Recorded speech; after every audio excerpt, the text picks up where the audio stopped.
마태복음 24장 32절부터 36절까지 다 같이 합독하시겠습니다. 시작. 무화과 나무의 비유를 배우라. 그 가지가 연하여지고 잎사귀를 내면 여름이 가까운 줄을 아나니 이와 같이 너희도 이 모든 일을 보거든 인자가 가까이 곧 문 앞에 이른 줄 알라. 내가 진실로 너희에게 말하노니 이 세대가 지나가기 전에 이 일이 다 일어나리라. 천지는 없어질지언정 내 말은 없어지지 아니하리라. 그러나 그 날과 그 때는 아무도 모르나니 하늘의 천사들도 아들도 모르고 오직 아버지만 아시느니라. 오늘은 본문을 중심해서 천국 복음이 땅끝까지라는 제목으로 같이 은혜 나누고자 합니다. 하나님은 만물의 시작이시며 반드시 끝이 오리라 하셨다. 두 번 고백하겠습니다. 시작. 하나님은 만물의 시작이시며 반드시 끝이 오리라 하셨다. 하나님은 만물의 시작이시며 반드시 끝이 오리라 하셨다. 전도서 3장에 우리 인생의 모든 만물에는 다 때와 기한이 있다 이렇게 말씀하셨습니다. 제가 전도서 3장 1절로부터 몇 절만 제가 좀 읽어드리겠습니다. 전도서 3장 1절에 이렇게 말씀하셨습니다. 범사에 기한이 있고 천하 만사가 다 때가 있나니 날 때가 있고 죽을 때가 있으며 심을 때가 있고 심은 것을 뽑을 때가 있으며 죽일 때가 있고 치료할 때가 있으며 헐 때가 있고 세울 때가 있으며 울 때가 있고 웃을 때가 있으며 슬퍼할 때가 있고 춤출 때가 있으며 돌을 던져버릴 때가 있고 돌을 거둘 때가 있으며 안을 때가 있고 아는 것을 멀리할 때가 있으며 찾을 때가 있고 잃을 때가 있으며 지킬 때가 있고 버릴 때가 있으며 찢을 때가 있고 꿰맬 때가 있으며 잠잠할 때가 있고 말할 때가 있으며 사랑할 때가 있고 미워할 때가 있으며 전쟁할 때가 있고 평화할 때가 있느니라. 이렇게 8절까지 말씀하셨습니다. 곧 우리가 사는 이 모든 인생살이에는 이러한 때가 있다 하셨습니다. 우리가 지금 힘들다라고 그래서 그 힘든 것이 계속 지속되는 것은 아니에요. 언젠가는 그 힘든 것을 극복하고 정말 기쁨의 날을 맞이할 날이 있고 내가 현재 잘 나가고 뭔가 잘 된다라고 해서 그것이 계속 지속되느냐, 그렇지 않다라고 성경은 말씀하셨습니다. 언젠가는 또 슬픔 날이고 언젠가는 또 어려운 날이 있다는 것을 대해서 경계하라 말씀하셨습니다. 그래서 모든 때는 웃을 때가 있으면은 또 울 때가 있고 지금은 내가 슬플 때가 있으면은 또 나중에 기쁨을 회복할 날이 있다. 이것이 인생, 세상 모든 범사에는 다 때와 기한이 있다. 이렇게 말씀하셨습니다.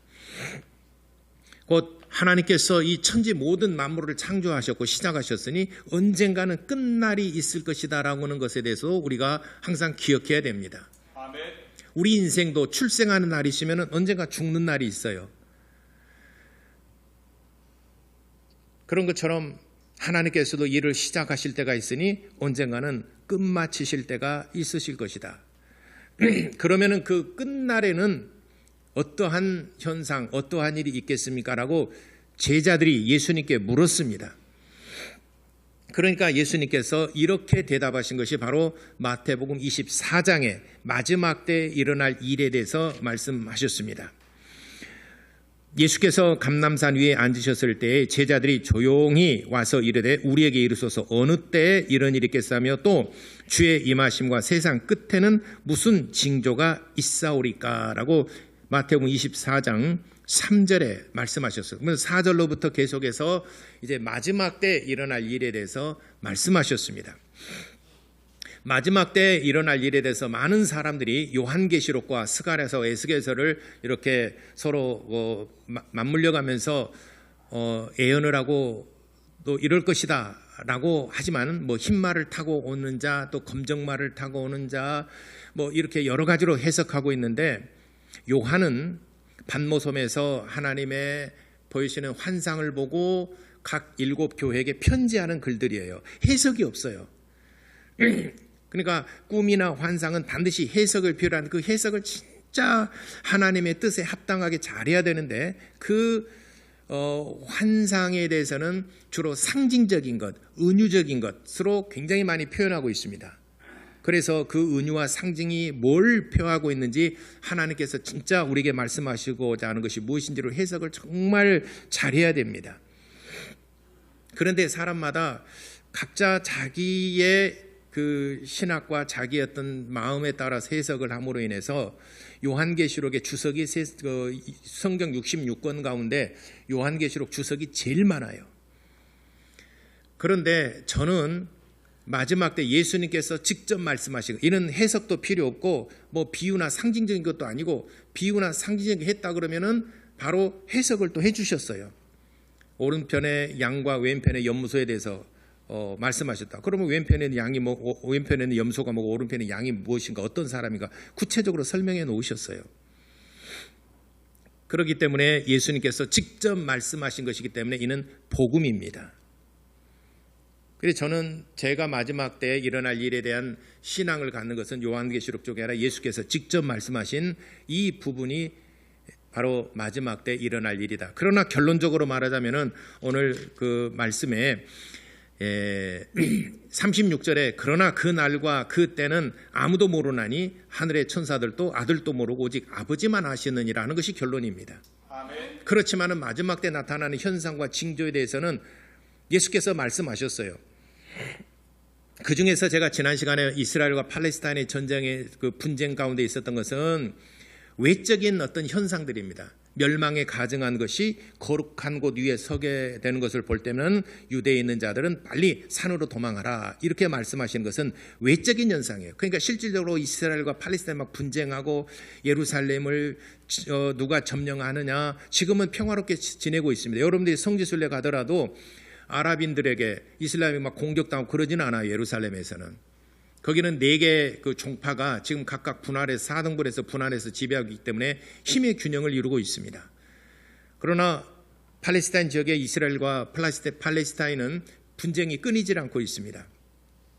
어디를 향해서 치닫고 가느냐, 예루살렘을 향하여 치닫고 가는데 지금은 예루살렘을 향하여 가는 것이 아니라 서로 간의 땅을 얻기 위해서 땅 전쟁이에요. 그것이 이스라엘과 팔레스타인은 지금은 종교전쟁이라기보다는 지금은 땅을 얻기 위한 전쟁입니다. 그래서 세상에서 보는 이스라엘과 팔레스타인 전쟁은 땅을 얻기 위한 전쟁이에요. 실질적으로 1948년 5월 14일 날 이스라엘이 텔아비브 어디죠? 텔아비브 맞죠? 텔아비브에 거기서 벤 구리온이 그 독립선언문을 낭독을 했습니다. 그래서 이스라엘이 독립한 이후로부터 그날 저녁부터 전쟁이 시작된 것이죠. 그래서 지금까지는 이스라엘이 땅을 얻기 위해서 많은 특히 제일 많이 왔던 곳이 러시아에서 200만 명이 유입이 됐죠. 그리고 전 세계 각처에 있는 많은 팔레스타인 흩어져 있는 유대인들이 팔레스타인으로 모여들기 시작하면서부터 굉장히 분쟁이 시작된 겁니다. 그래서 아랍인들이 막 그냥 이렇게 전부 분쟁을 하고 프랑스에서 농성을 하고 테러를 했던 것은 뭐냐면 프랑스 정부를 향하여 더 이상 유입을 하게 하지 말아라, 더 이상 유입을 막아달라라고 하는 분쟁이 있기도 하고 그렇습니다. 그래서 이스라엘과 팔레스타인은 계속해서 분쟁이 끊이지 않는데 지금은 땅을 놓고 서로 중동에 4번의 전쟁이 있었죠. 이것은 외형적으로 나타나는 마지막 때를 향하여 치달아가는 외형적인 어떤 나타나는 현상이라면은 제가 지난 시간에 설교했던 것입니다. 그런데 오늘 말씀드린 것은 이제 영적으로, 내적인 혹은 영적으로 어떤 현상이 일어나겠느냐 하는 것이 오늘 본문의 말씀이에요.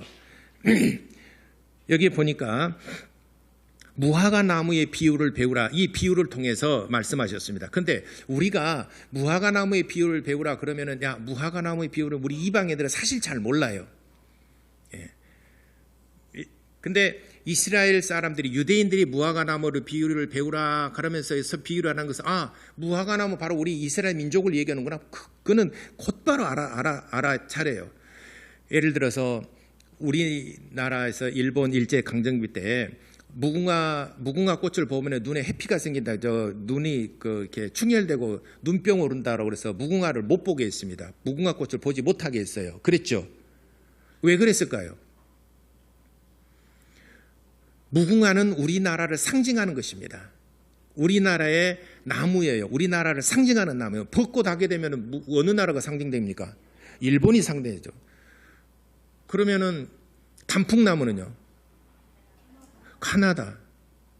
중국은요? 몰라.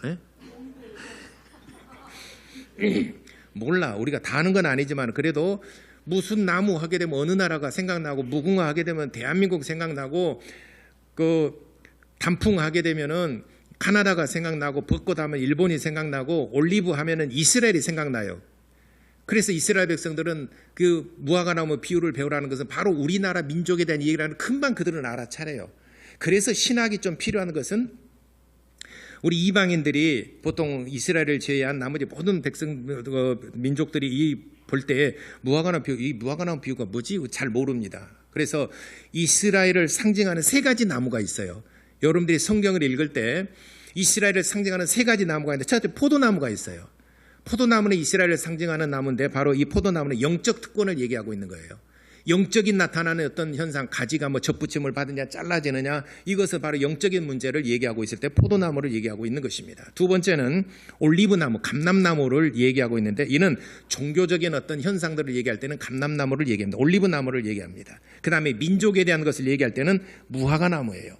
무화과나무는 이스라엘의 그 상징하는 나무입니다. 그래서 이 세 가지 나무, 포도나무와 그다음에 감람나무, 그리고 이 무화과나무, 이 세 가지를 얘기할 때는 이건 이스라엘을 얘기하는구나라고 얼른 알아차려야 됩니다. 근데 우리들은 잘 모르지만 이스라엘 백성들이 포도나무나 감람나무나 또는 무화과나무를 얘기를 할 때는 바로 우리 민족을 얘기하구나, 귀를 쫑긋 세우고 그 말을 경청하고 잘 이해하려고 합니다.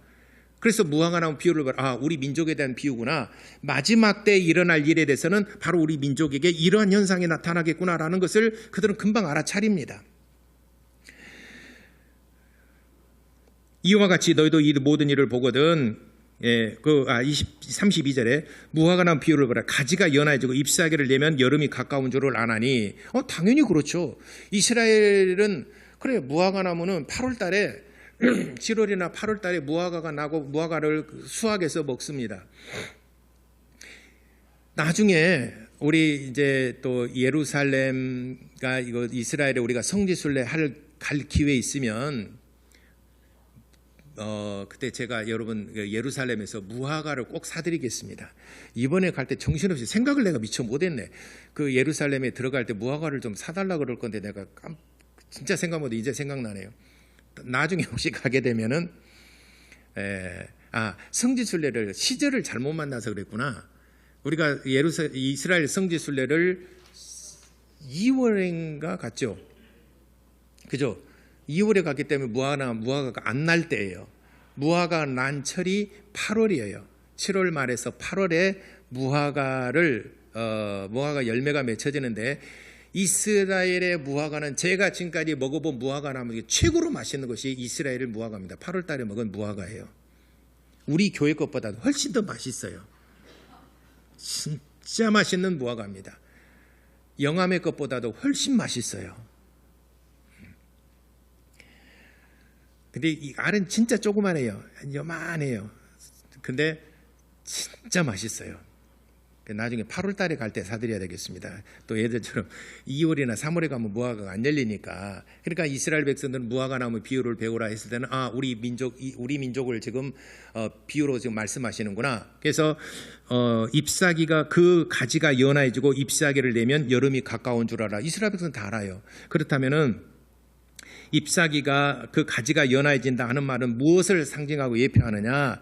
바로 이스라엘의 복음이 들어가기 시작한 때, 잎사귀를 낸다라고 하는 것은 이스라엘의 복음이 들어가기 시작한 때를 말합니다. 그리고 그 잎사귀를 그 가지가 연해지고 그다음에 잎사귀를 내기 시작하면, 가지가 연해지고 잎사귀를 낸다. 잎사귀를 낸다 하는 것은 이스라엘의 중에서도 예루살렘에 예수를 믿고 성령으로 인침받은 사람이 나기 시작한 때를 잎사귀가 나기 시작한 때라고 하는 걸로 예표하고 있는 것입니다. 그러니까 마지막 때는 언제가 마지막 때냐? 그 전에 마태복음 24장 14절에 천국 복음이 모든 민족에게 증언되기 위하여 온 세상에 전파되리 그제야 끝이 오리라. 세상 끝날에는 어떤 현상이 있느냐? 복음이 세상 끝날까지 모든 전 세계에 전파되어질 때, 그때 바로 세상의 끝이 오리라. 머리의 종교에서 가슴의 종교로라고 하는 그 책을 쓴 그 이현규 교수님이신가? 그분이 그 논문을 책으로 쓴 것이 있어요. 여러분도 그거 한번 보시게 되면 머리의 종교에서 가슴의 종교로. 그래서 20세기 전에는 전부 다 북방부에서 복음이 전파됐어요. 그런데 이제 20세기 중후반부터 21세기 들어서면서부터는 이제 남반부 쪽에 복음이 전파되기 시작한 때라. 그래서 북방부에서는 복음이 다져지고 하면서 북방부에 있는 나라들이 주로 복음이 전파됐습니다. 그러나 이제 20세기 중반부터 21세기에 이르러서는 남반부 쪽에 복음이 전파되기 시작한 때라. 그래서 남미, 오스트레일리아, 그리고 서남아시아, 그 다음에 아프리카, 이 지역에 복음이 전파되기 시작한 때라.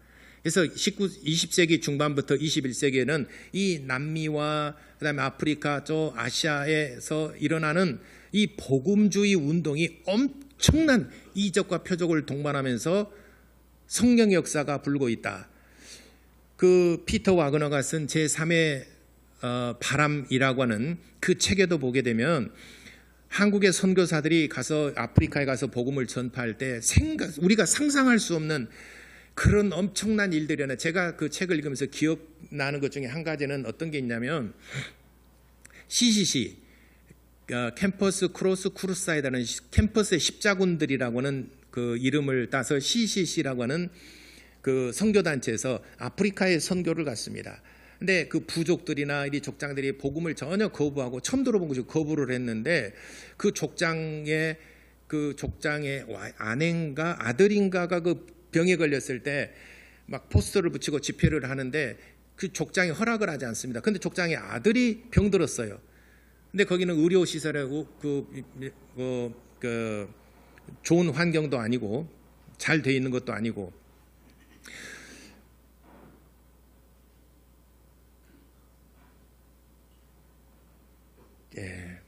그런데 그렇다고 해서 이 CCC 선교단체에서 의약품을 가지고 가는 것도 아니고, 그들이 할 수 있는 것은 뭐냐면은 이 아들을 고치지 않으면 우리는 여기서 복음을 전파할 수 없고 집회를 할 수 없다.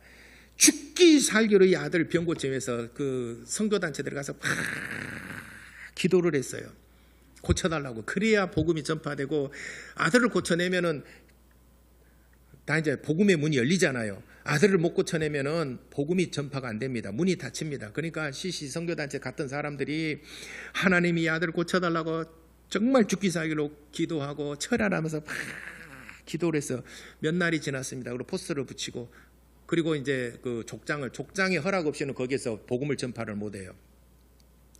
그래서 족장의 아들이 아프다는 소식을 듣고, 그럼 우리가 기도해드려도 되겠습니까? 낫기 위해서. 근데 아들이 아프니까 주술적인 것이든 뭐든 뭐가 됐든 간에 그러면 아들을 위해서 기도해달라. 그리고 아들을 위해서 막 기도를 하고 했는데 그 아들이 살아났어요. 그러고 나니까 족장이 깜짝 놀란 거죠. 내 아들이 살아났다. 그래서 당신들 도대체 정체가 뭐냐? 그러니까는 우리는 이런 사람이고 예수를 믿는 사람이고 한국에서 왔고 예수를 믿어서 우리가 영원한 천국하고, 족장에 복음을 전하고 복장이 은혜 받아버린 거예요. 족장이 감동받고 그럼 내가 그 예수를 믿겠다라고 그러니까 예수 영접기도 하고 이렇게 해서 족장이 예수를 믿는, 1호가 그 아들이 고침받고 그 족장이 예수를 믿게 됐어요. 그래서 우리가 사실은 이렇게 해서 그 아들을 낳기를 위해서 이렇게 기도하고 집회를 하기를 원하는데 허락해 주시면 감사하겠다. 그러니까는 족장이 다 모여라 그래. 한 사람도 빠지면 그는 죽임다. 한 사람도 빠지지. 그 부족민들이 다 모여가지고 전도를 했는데 그 부족 전체가 기독교가 되어버렸다는 얘기예요. 그 제3의 물결이라는 그 피터 와그너는 이제 그 서던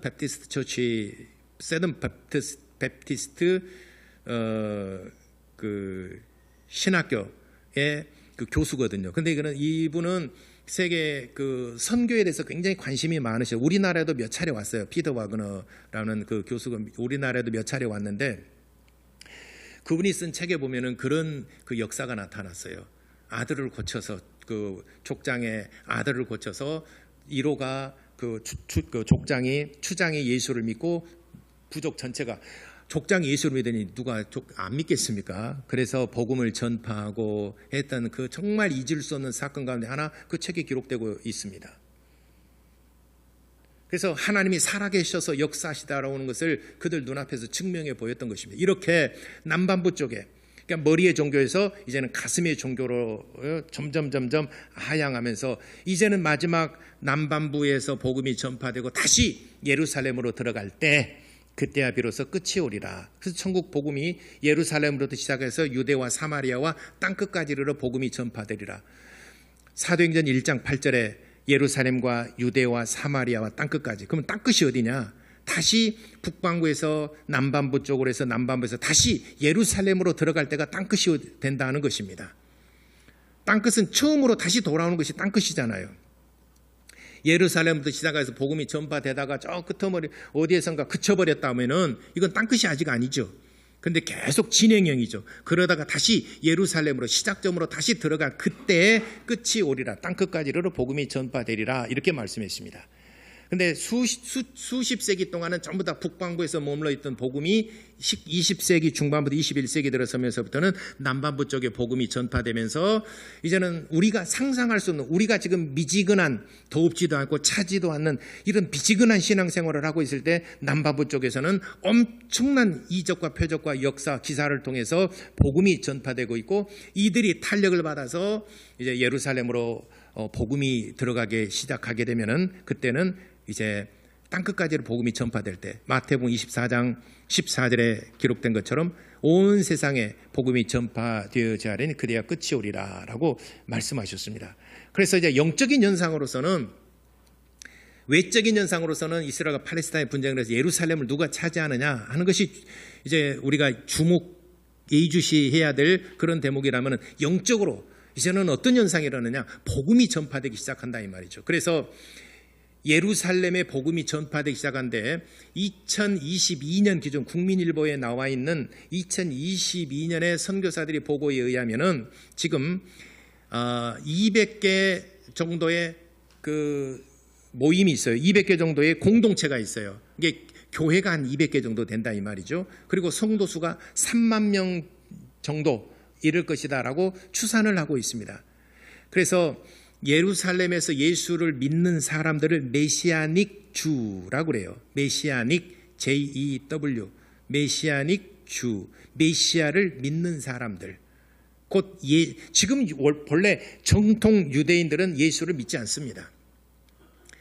모세가 전해진 율법만을 유일한 하나님의 말씀으로 믿고 있고 예수님께서 말씀하신 것에 대해서는 믿질 않아요. 예수님이 하나님의 아들이신 걸 믿지 않습니다. 예수님이 그리스도 곧 우리를 구원자라는 것을 유대인들은 믿지 않습니다. 그런데 이제 예수가 하나님의 아들이시오 우리를 구원하실 분이라고 하는 것을 믿기 시작하는 사람, 믿는 사람들을 메시아닉 주라고 그렇습니다. 메시아닉 주가 지금 예루살렘에 200개 한 공동체가 있고 약 3만 명의 정도 이르게 됩니다. 그러면 예루살렘에 왜 이렇게 복음을 받아들이고 믿는 사람들의 그것에 우리가 영적으로 관심을 두어야 되느냐? 요한계시록 7장 주보에도 기록했습니다. 요한계시록 7장 9절로 10절까지 여기에 보게 되면은 각 지파별로 성령으로 인침받은 사람이 12,000명씩 12지파 14만 4천 명이 이르게 된 사람들이 먼저 공중으로 끌어올려서 천국에 이르게 되는데 그 다음에 보니까 흰 옷 입은 큰 무리들이 나오는데 저들은 도대체 어디서 나오는 자들인가? 라고 물었어요. 그랬더니 이것은 환란을 통과해서 오는 자들인데 이건 이방인들의 충만한 숫자가 구원받아 흰 무리로 천국에 들어가서 구원을 받는다는 것을 환상을 통해서 예표하고 있는 것입니다. 그러니까 이스라엘의 12지파가 있는데 각 지파별로 12,000명씩, 이게 요한계시록 7장에 1절부터 나와 있는 얘기입니다. 12,000명씩에서 14만 4천 명이 이르게 되면은 이 사람들이 먼저 하늘나라에 이르게 될 것이고, 그 다음에 흰옷 입은 큰 무리들이 올라온다라고 그랬어요. 근데 물었어요. 한 천사가 저들은 도대체 어디서 올라오는 자들인가? 라고 물었습니다. 그랬더니 저 사람들은 다 환난을 통과해서 오는 자들이라고 그랬습니다. 곧 이 사람들은 이스라엘을 제외한 이방인들의 충만한 숫자가 들어옵니다. 이게 숫자가 흰옷이면 큰 무리라고만 표현이 됐고, 이스라엘은 14만, 이게 12,000명씩 14만 4천 명이 분명히 기록이 되어 있어요, 숫자가.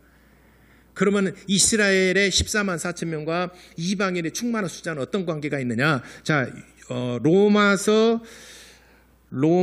주보에 기록해 놨는데요. 로마서 몇 장이냐면은 11장 25절 보겠습니다. 로마서 11장 25절. 로마서 11장 25절. 자, 이스라엘의 14만 4천 명과 성령으로 인침받은 사람, 그리고 이방인의 충만한 숫자와 어떤 관계가 있는가? 사도 바울은 이렇게 표현하고 있습니다. 로마서 11장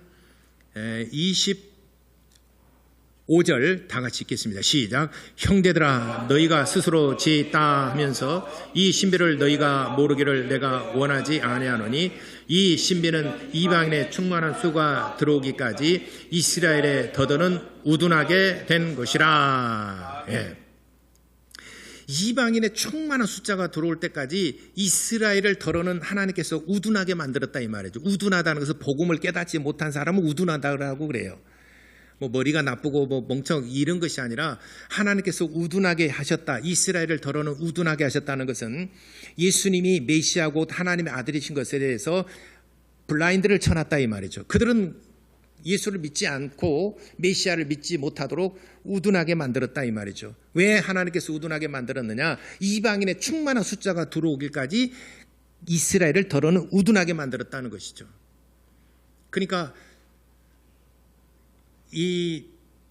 그 통 안에 물을 가득 채우기 위해서는 처음에는 팍 들나가도 마지막 때가 되면 쫄쫄쫄쫄해서 줄여야 되잖아요. 컵에다가 물을 채울 때 여러분 바쁠 때 그래야 돼. 양치를 해야 되네. 한쪽으로 양치를 하면서 수도꼭지를 치시 받으면서 물 허물가는 절반밖에 없잖아요. 물 절반도 안 차잖아요. 성질 급한 사람은 그래요.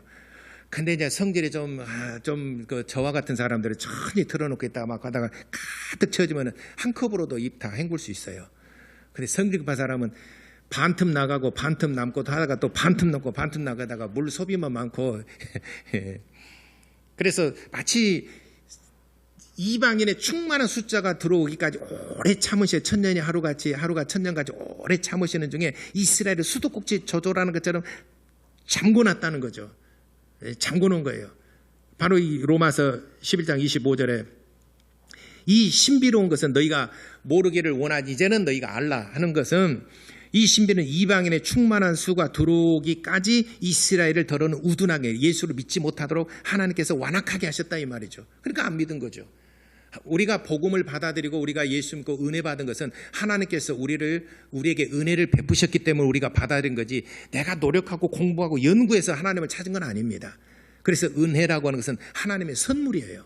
아멘. 그래서 이스라엘을 잠갔다가 이제는 조금 틀기 시작한 때예요. 그럼 이제 복음이 막 들어가기 시작해요. 그래서 예수를 믿기 시작할 때를 메시아닉 주라고 하는 것입니다. 예.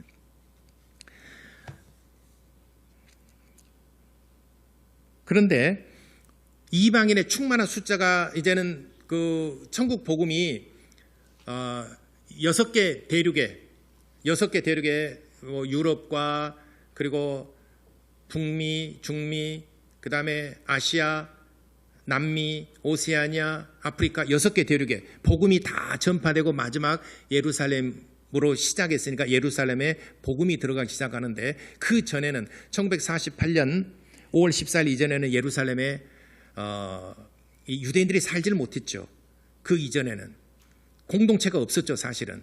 그러나 이제 나라가 세워지고 난 다음부터는 그 나라를 1차, 2차, 3차, 4차 전쟁을 통해서 나라가 굉장히 확장이 됐어요. 그래서 시리아와의 1차, 2차 전쟁 때 1968년에 했던 2차 중동 전쟁 때 시리아하고 이집트하고 전쟁을 동시에 치렀습니다. 그래서 이집트에게서는 시나이 반도를 뺏었고요. 그리고 시리아에서는 골란 공원을 뺏었어요. 전쟁에서 승리를 했습니다. 이스라엘이. 그래서 골란 공원은 지금도 이스라엘이 관리하고 있어요. 시리아는 그때 2차 전쟁 때 뺏겼죠. 그런데 시나이 반도는 그때 뺏었던 것을 이집트가 전쟁을 일으켜서 제3차 1973년도에 3차 전쟁을 통해서 시나이 반도를 다시 뺏어왔어요. 다시 반환을 했죠. 그래서 1차, 2차, 3차, 4차 전쟁을 통해서 이스라엘은 국제적으로 위상을 높이면서 영토를 실질적으로 굉장히 확장을 했습니다. 그리고 이제는 그들이 이제 공동체를 형성하면서 이제 어느 정도 나라가 안정되고 국가다운 면모를 가지고 있고, 지금은 이스라엘이 세계의 굉장히 강대국이죠. 나라는 비록 작지만은 유대인들이 전 세계에 흩어져 있으면서 전쟁을 조율하고 이스라엘을 보호하고 있고, 그래서 미국이 이스라엘을 포기할 수 없는 것이 바로 유대인들이 미국에 많이 살고 있기 때문에 포기할 수 없는 것입니다. 또 이 대통령이 이번에 그 트럼프 대통령도 이스라엘을 또는 지금은 아랍인들을 무시하지 못합니다. 이스라엘을 무시하지 못한 것은 뭐냐면은 유대인들이 미국 내에 굉장히 많이 살고 있기 때문에 표를 의식하지 않을 수 없어요. 선거 때문에 나 대통령 돼야 되니까. 그 전에 1901차 대전 끝나고 루즈벨트 대통령 다음에 누구죠? 대통령이 트루먼 때는 아랍인들을 무시했어요. 그리고 유대인들의 손을 들어줬어요. 왜 그러냐면 아랍인들이 없어요, 미국에. 그러니까 아랍인들은 독립을 안 시켜줬고 유대인들만 독립시켜줬어요. 허락을 했습니다. 그래서 국제사회에서 미국이 더 영향력이 있었기 때문에 유대인들은 나라를 세울 수 있도록 허락했지만 팔레스타인의 약속은 무시를 해버린 거죠. 유엔에서. 왜 무시를 했냐면은 아랍인들은 미국에서 영향력이 없어요. 표가 없어요. 근데 유대인들까지 무시할 수는 없어요. 아니, 약속을 지켜야지. 나 너 표 안 찍어. 그렇기 때문에 그 대통령 선거가 있었기 때문에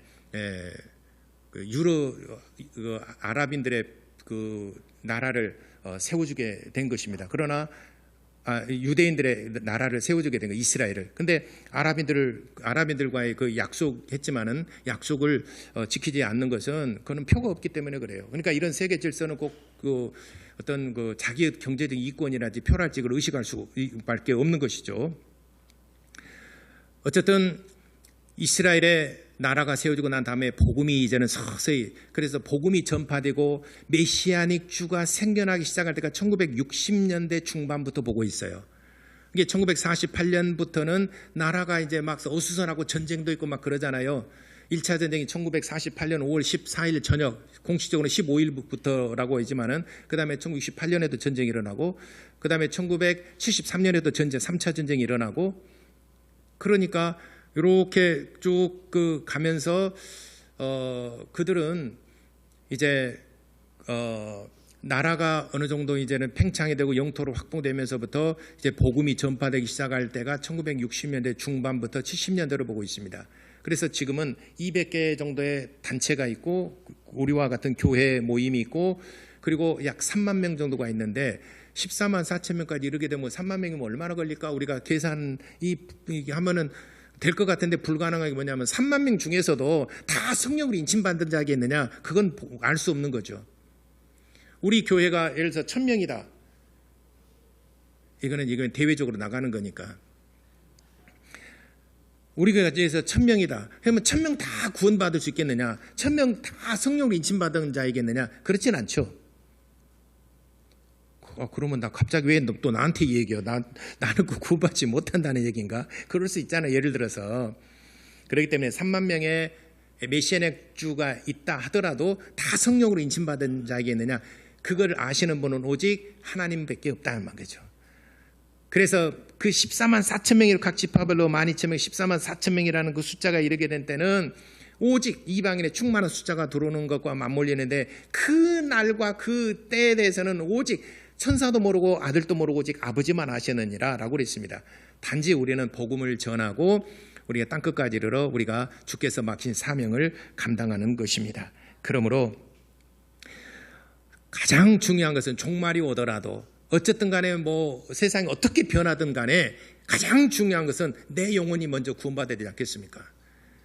내가 가장 중요하죠. 이스라엘이 중요합니까? 팔레스타인이 중요한 겁니까? 내가 중요하잖아요. 가장 중요한 것은 내가 중요하고 그 다음에 중요한 게 뭡니까? 내 사랑하는 가족들이지 않습니까? 내 이웃과 내 친한 친구들이지 않습니까? 이웃들이지 않습니까? 그래서 천국 복음이 땅끝까지 이르러 전파되는 과정 속에 나와 내 가정도 그 안에 포함이 돼서 꼭 구원에 이르는 놀라운 축복과 영광을 누리는 우리 성도 여러분 되시기를 예수 이름으로 축원합니다. 이것이 바로 영적 현상입니다.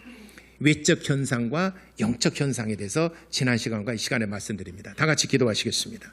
나와 내 가정이 꼭 구원에 이르를 수 있도록 하나님 은혜를 베푸시고 도와달라고 우리 다 같이 기도하시겠습니다.